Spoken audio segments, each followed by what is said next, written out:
Hello and welcome to today's webinar. My name is Lauren Cornegay-Dollar and I am the Adult Programs Coordinator here at the National Museum of the Pacific War. Thank you for joining us for today's webinar entitled When the Men Were Gone. I see some of my friends already know the drill, but if you're new, I love to see where people are streaming in from. So if you can put down your city or your state or your country as to where you're coming in from, I love to see that. While we wait for some of our friends to log in, I have a brand new program that's coming up that I want to share with everybody. I am super excited about this. But the museum, in conjunction with Trident Expeditions, is going to be offering a trip to the Central Pacific this summer for participants to sign up for. It is going to start in Hawaii, then we will make our way to Guam, Saipan, and Tinian. Essentially, we will cover pre-war to the end of the war, with particular emphasis on the evolution of power and its the evolution of air power and its influence on the war. The dates for this trip are July 30th through August 10th, 2025. So this summer, coming up fairly soon. If you're interested in learning more about this opportunity, we have a link that I think is going to be dropped in the chat real quick. And please fill out the information to request some additional information from Trident Expeditions. And just so you guys know, Trident Expeditions is Steve McLeod's organization. He has been a webinar guest with us before. He participated in the lecture series we did for Iwo Jima, and he is the author of Black Dragons.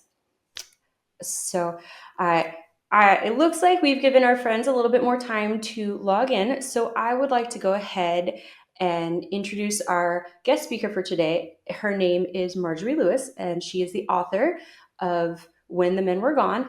To start with, though, we are going to kick it off with a video. Let's play that video.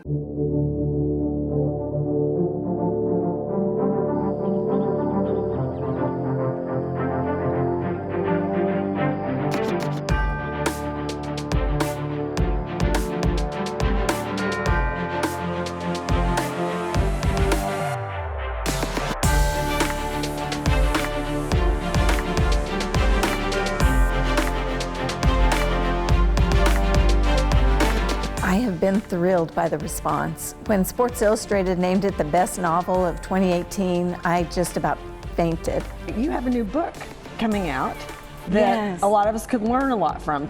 When the Men Were Gone is a novel based on a true story of a woman who coached football in Brownwood, Texas during World War II. Oh, how cool. Yeah, incredible woman. We've already optioned the film rights as well, and the book is doing really well. So I'm excited. Her name was Tylene Wilson. I've always thought of myself as a storyteller.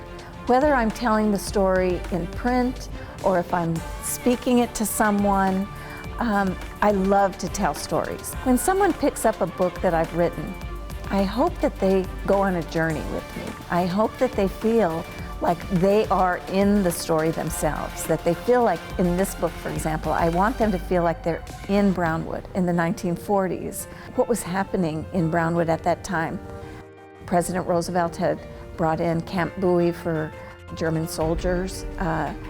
He had also converted their airport into an army airfield for them. A lot of things that were happening in Brownwood reflected what was happening around the country.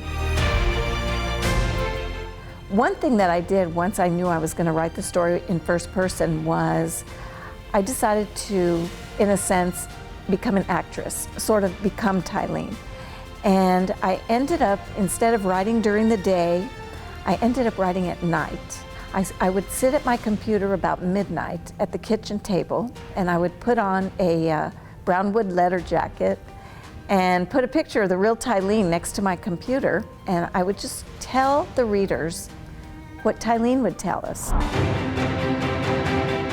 Well, I became a football coach because I was inspired by Tylene.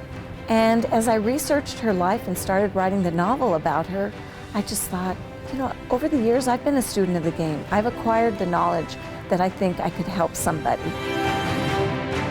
When you look at the story, what she was trying to do is keep the football going and not just every bit of the town coming together would be for the war effort. They needed something else. They needed to keep their mind off of the war, at least for 3 hours on a Friday night.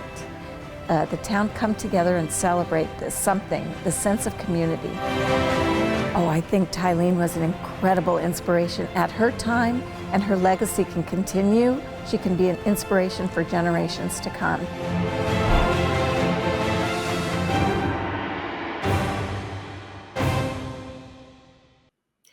Well, thank you for running that video. I appreciate it. And most of all, thank you for inviting me, Lauren. I appreciate it. The museum. Here we are on the 80th anniversary.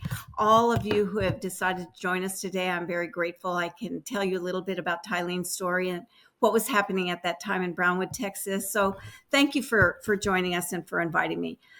First of all, I do want to mention that my father was a veteran of World War II, and he was in the Army at the time that the war ended. So he was shipped back on a massive ship with thousands, it looked like, with pictures of other soldiers coming back home.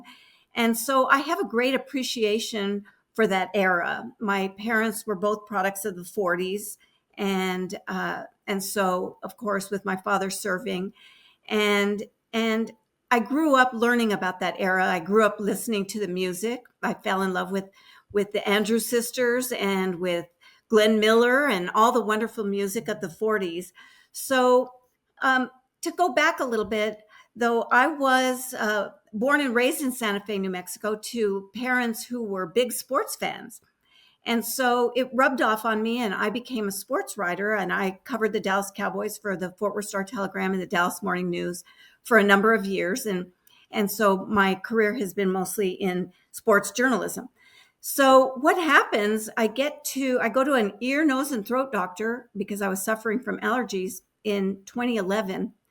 And I'd been going to that doctor for about 26 years and had never worn a t-shirt. But that day, for some reason, I wore a t-shirt, and it said the University of Tulsa football, my daughter's alma mater.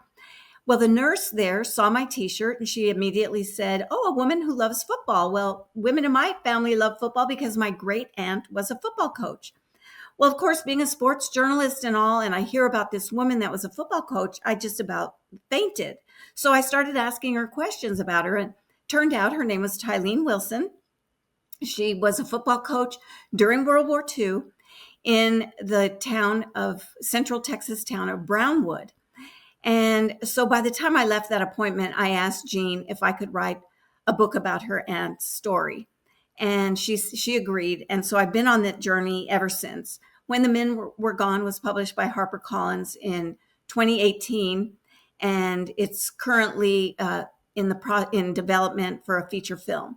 So the story has resonated with a lot of people. And so I started doing the research for her story and discovered that much of it was lost to time, as you can imagine. And so I ended up writing a novel based on a true story because I wanted to bring what she had done to light. I wanted people to know about what she had done, and that turned out to be the only way. So I made a few changes. I used some literary license because, of course, it was during the war, and Tylene, in actuality, started coaching. She coached at the high school, middle school, and college levels. She started coaching in 1942. Well, I had a desire to bring her story a bigger background, not just about the woman who coached football, which is still to this day very unusual, and she really stepped up and made a big difference. This is one of her middle school teams. And so I moved the setting from 1942 to 1944. And by doing that, what I was trying to accomplish was to draw a bigger picture of what was happening with American soldiers, what the sacrifices were at that time and all, because in 1942, we hadn't yet gotten to the great depths of what we were going to see eventually during the war. So I included things like what happened in Brownwood, for example. Brownwood had a site that was named Camp Bowie, and it was built actually in 1940 before Pearl Harbor, and it was intended originally to be a training camp for the 36th Texas National Guard. But of course, when the U.S., when war was declared, the plans changed. And by March of 41, Camp Bowie had over 213 mess halls, 224 bathhouses. It was a huge complex. And at one time, there were even as many as 60,000 soldiers there at one time.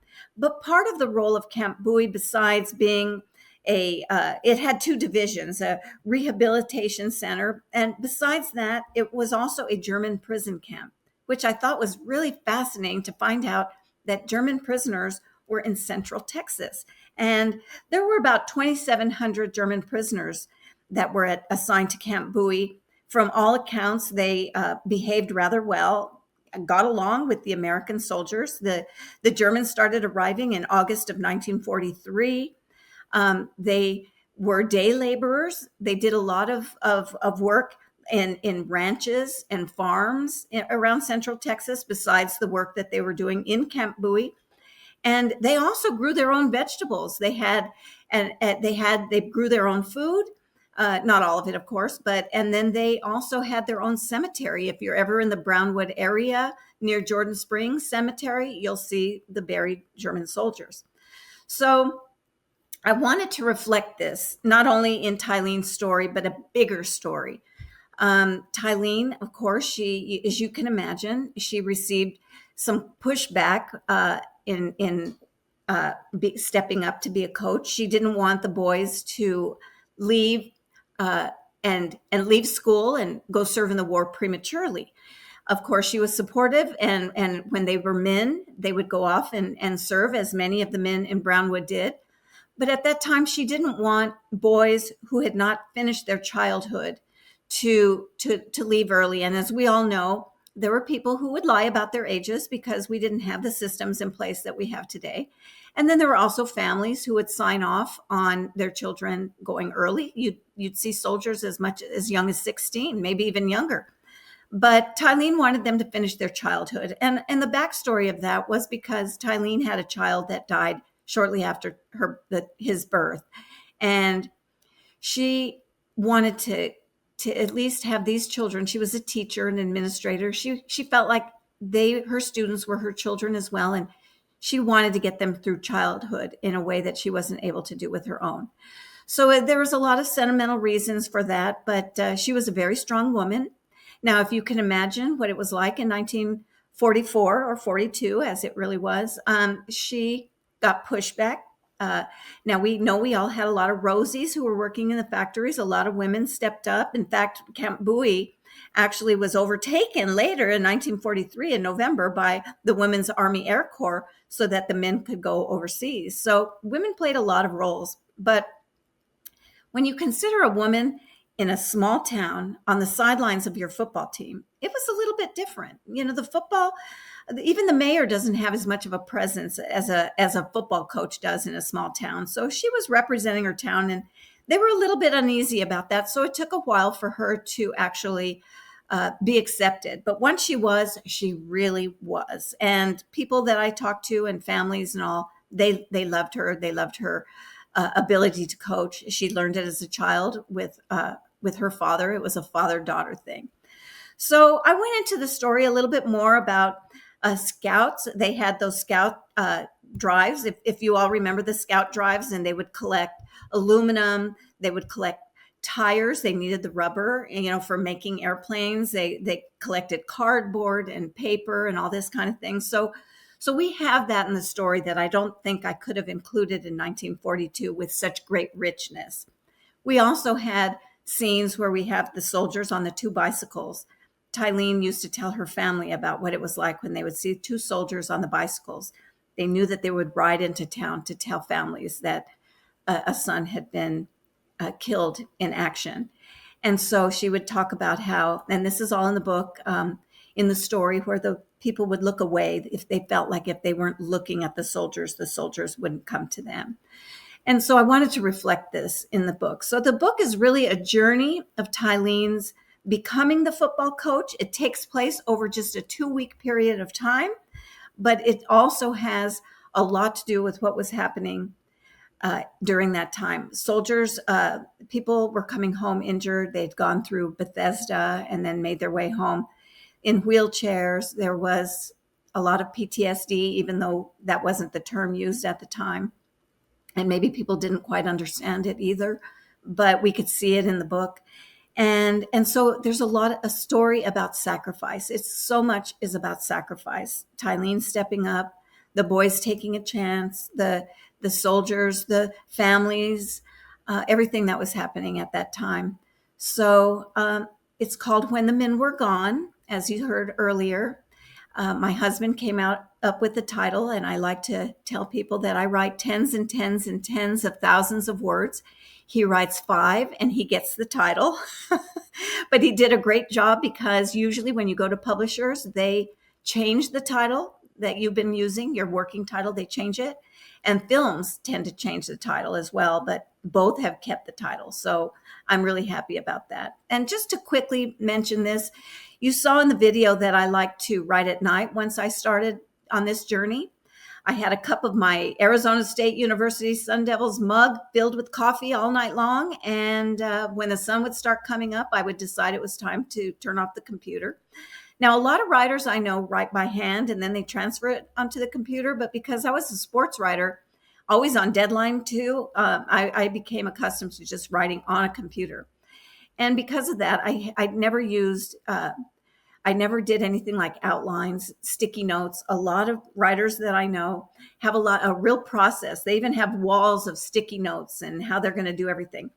I just never learned to write that way since I was on deadline so much. So I just continued with my own writing process. I'd sit at the computer and I would just start telling what I thought Tylene would tell us. And I love telling stories, orally. And now this was my chance to tell it in book form. And so I just told the stories. And every now and then I throw away the pages because I didn't like the way they were turning out. I threw probably 5 times at least more pages than I actually printed. But I enjoyed the process. I got so much into the character that there were times when I'd be writing something that I would just start crying. I'd cry, I would laugh, and I just felt like I wasn't crying about my words. I was crying about Tylene's. I really wanted to embody the character of Tylene, the person who she was, and I felt very strongly about the importance of getting to know her. And one of the things that made me really grateful was after the book came out, people who knew her would tell me it sounded like her. It sounded the way she talked. It sounded the way she approached life, and I was grateful for that. But I spent many months in libraries researching stories because she was a teacher, an administrator, and eventually a principal. She was published in the newspapers, quotes about bringing writers and plays and everything to Brownwood, so students would fall in love with the arts. And I would read her quotes. And even though they weren't things that I would use in the book because maybe they were quotes from the 1950s or the 1960s, it helped me understand how she spoke. And it got me into her mind a little bit. And so that was very helpful. I used a lot of materials. I researched a lot of materials that I would never use in the book. For example, I found the death certificates for her parents as well as hers. And there's a scene in the book about a Zephyr tornado that I would not have found had I not found her father's obituary that stated he died as a result of injuries he had sustained many years earlier during the Zephyr tornado. So there are a lot of things in there that really reflect the era and the sacrifice. I can't say sacrifice enough because that generation really did. And I saw that through my parents. My dad's 2 older brothers also served in World War II, and my mom's 3 older brothers also served in World War II.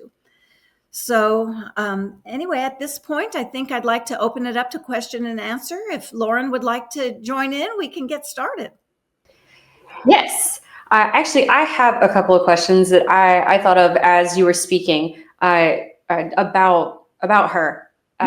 So can you tell us how long was she the coach? And can you tell us what did she do after that?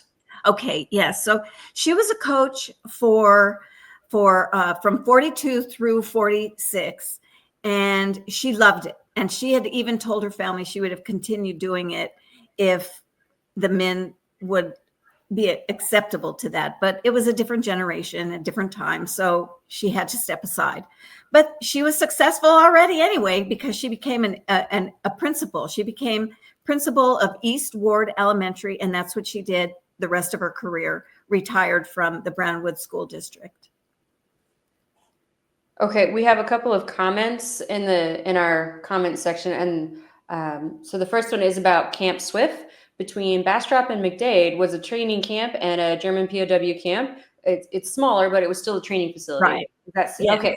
So did you come across some of the other camps while you were doing your research? I did. And like I said earlier, I didn't really use a lot of things that I came across. So I really did focus on Camp Bowie because it was right there, just barely outside the city limits of Brownwood. So, and because the story really wasn't about the camps, I didn't get into too much detail about Camp Bowie itself, but I wanted people to know of its existence and what its function was. Right. Our next comment is about one of the other camps in Crystal City in South Texas. It was a home to the POW camp that housed Japanese and Italians as well as Germans, in all cases, including the families. So there tended to be people who were already living in the U.S., and then they cite a book, The Road to Crystal City. Yes. And then our next and if I could just say, like I mentioned earlier, I was born and raised in Santa Fe, New Mexico, and the neighborhood, the housing subdivision that I grew up in when I was a little girl, actually had previously been a concentration camp for American Japanese. So yes, there was a lot of this going on at the time, and I was aware of it, but I didn't include all of it in the novel. Okay.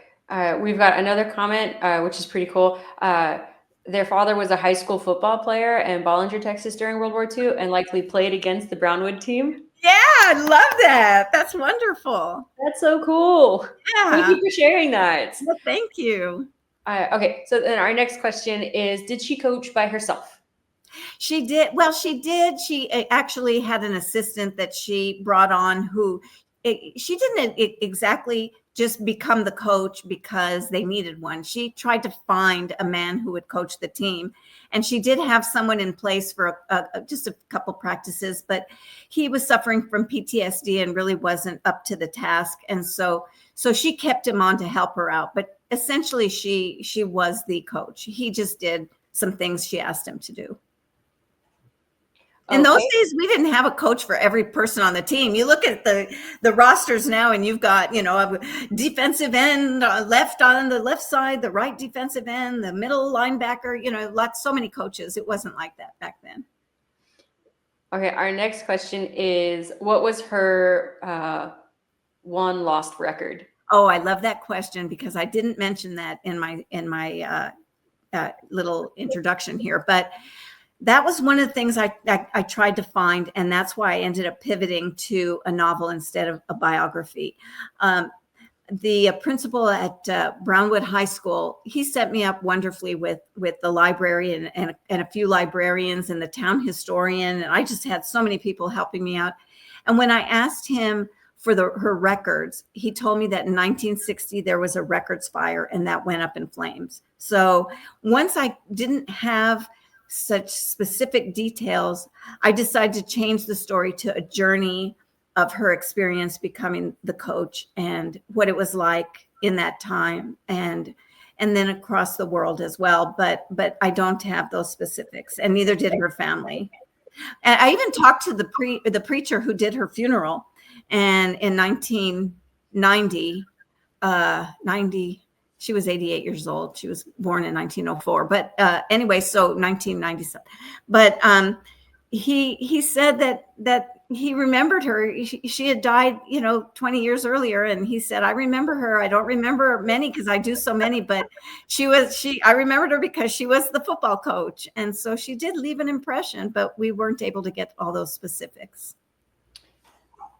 Okay, next question. When do you expect the film to be released? Well, they're wrapping up the final version of the screenplay. Now, they had thought they had a final version, and they took it out to a few places, and some of the lead actresses that they pitched it to you all have heard of, they had some comments about maybe revisions, and it turned out that the comments were similar. So the writer, shortly after the first of this year, went back and had been working on revisions. And once those are done, they'll start taking it out to see who will play Tylene. So I'm hoping it will be in the next maybe 19 months or so that we'll be in theaters watching it. That's so exciting. Oh, I'm really excited. I want to know about Tylene. She was incredible. Our next question, I think you've kind of already touched on, is any actress attached to the movie yet? Yeah, not yet. But they're going after A-listers. So I imagine that when they do get Tylene, it'll be somebody you know. Again, that's so exciting. Yeah, I'm excited about that too. Now, if they end up getting somebody who's unknown, it really doesn't even matter to me. I just want it to be the person who really embodies Tylene. I want it to be the right fit.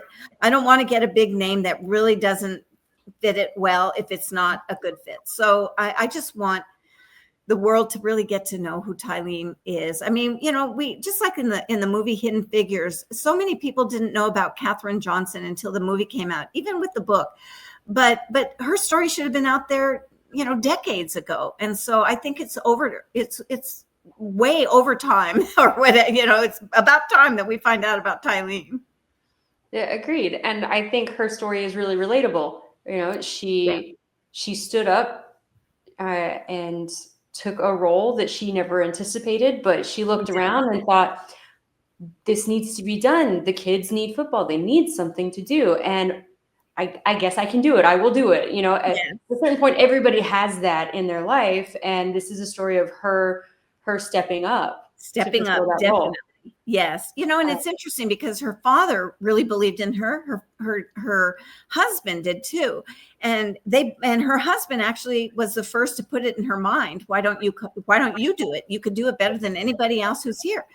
But she just kind of laughed it off because, yeah, right. A woman coaching football. Are you serious? Until it got to the point where either no football or Tylene. And she's like, you know what? You're right. I can do this and I will do this.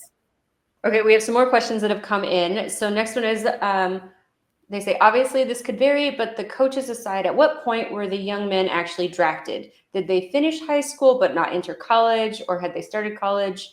Do you have any reference for that? Well, I don't have reference for that. However, I can imagine, because my father turned 18 in April of his senior year of high school. So he went off to war before he finished high school. So at that time, it seemed to me that they were taking, once you turned 18, you were drafted, and it didn't matter if you were in high school or not. So some of those boys, I imagine, might have ended up going later in the school year, but I don't have any kind of definite answer for that. No proof of that. But, my dad came back, and his mother insisted that all her kids have high school diplomas. So he went back to school when he was in his 20s and finished high school. And then he went off to become a doctor. So yeah, they were taking them before they were done with high school. Okay, next question. Was she married at the time, and did she have any kids then? Yes, she was married. Her husband's name is John.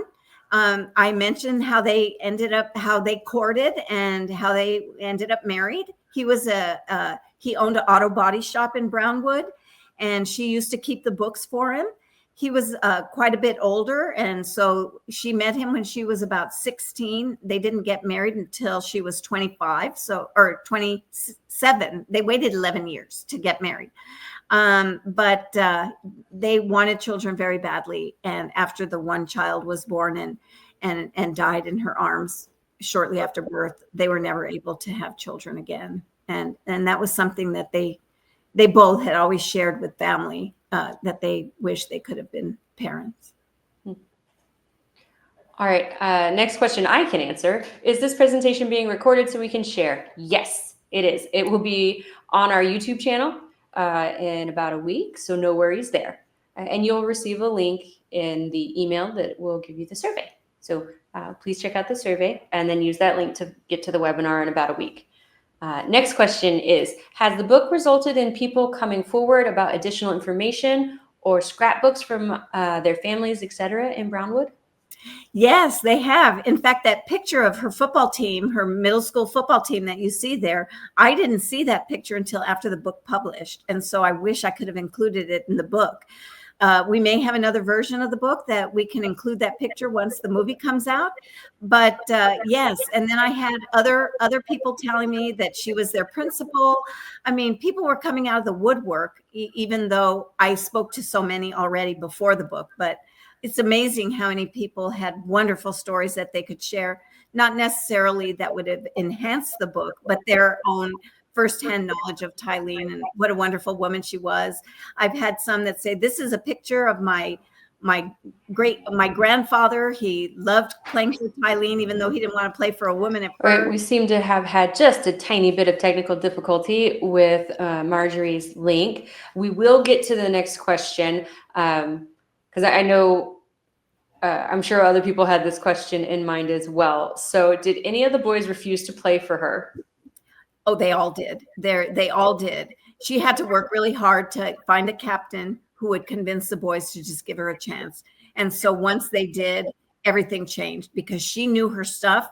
In fact, even years later, I had people tell me that I was in high school when Tylene, or in middle school when Tylene was principal, and whenever our football coach couldn't make practice, she would take over, and those were the toughest practices. And they were like, oh my God, she really knew what she was doing. She really pushed us, and she was wonderful.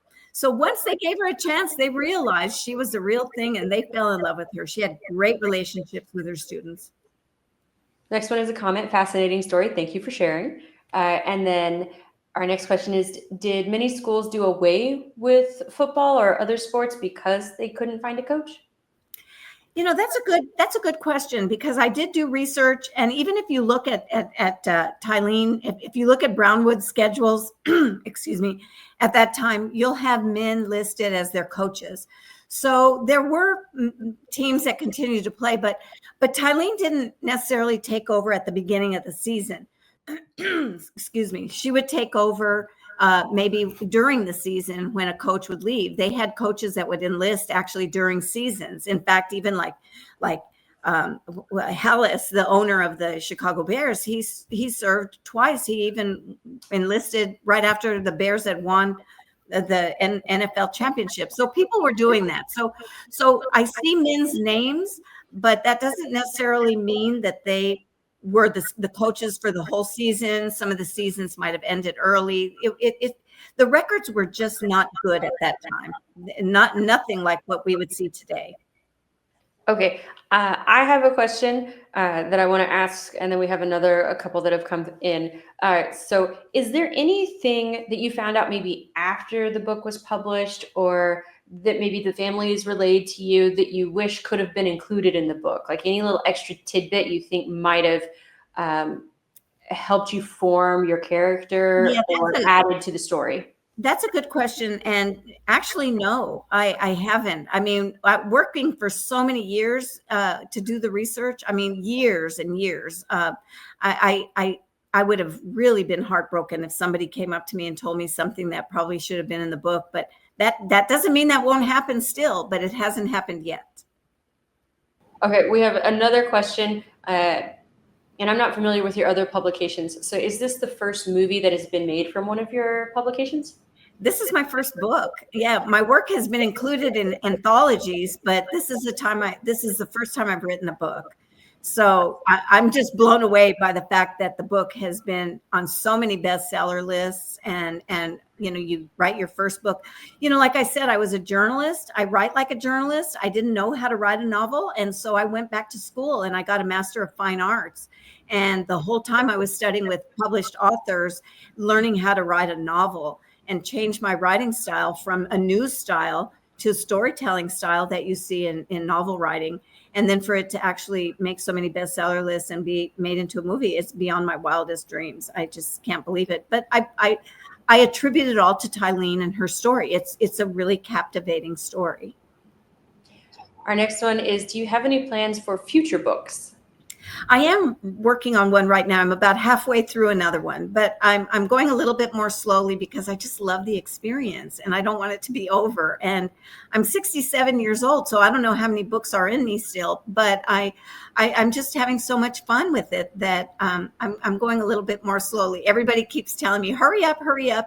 Even people that have read my other books and my other book and have heard me speak keep telling me, are you done? Are you done? But I'm moving slowly, but it's a fun story. I think people will enjoy.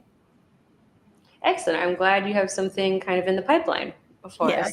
Mhm. Our last question is, what did Gordon Wood think about this? Are you familiar with him? Yeah, but he had already passed away by the time this came out. Yes. And so I would imagine he would think it was a wonderful story. I never got a chance to talk to him about it. I met him. I mean, I knew him, but in a different context. So that's a good question. But I'll tell you what, I was doing an interview on Brownwood Radio. I was in Brownwood and they were interviewing me. And all of a sudden, a man shows up at the front, at the door of the studio. And I look over at him, and it turns out it was the current, at that time, football coach of Brownwood High School football. And when I got off the air, he told me that he heard me on the radio and he wanted to come over and meet me. And he loved the story. And he was really excited about knowing about Tylene. And I felt great because that was the current football coach. And he was very appreciative of knowing the story. So I would imagine Gordon would have felt the same way. All right. We've about run out of time and questions for today, so I'm going to go ahead and wrap up our Q&A time. And as our at-home audience knows, it is time for me to announce events coming up over the next couple of weeks. So first up, thank you all for attending today's webinar. We always appreciate when we have our live audience and the Q&A. Don't forget to sign up for our next webinar on May 21st. It's about FDR stamp collection. And we will actually have a returning guest speaker. If you guys remember from our Untold Stories webinar series, it's our evening webinar series. He kicked that entire series off last year with an episode about stamps during World War II. So he will be returning for our daytime webinar series on May 21st. Our next up, we have a special Untold Stories episode that'll be coming out, Bravery in Burma. It will be on Thursday, May 8th at 6 p.m. The registration for that will be on our website shortly. That's all I have for today, but I'd like to say one last thank you to our guest presenter, Marjorie, and to our at-home audience. Thank you, everybody, for coming today, and I hope you have a lovely day. We'll see you next time. Thank you.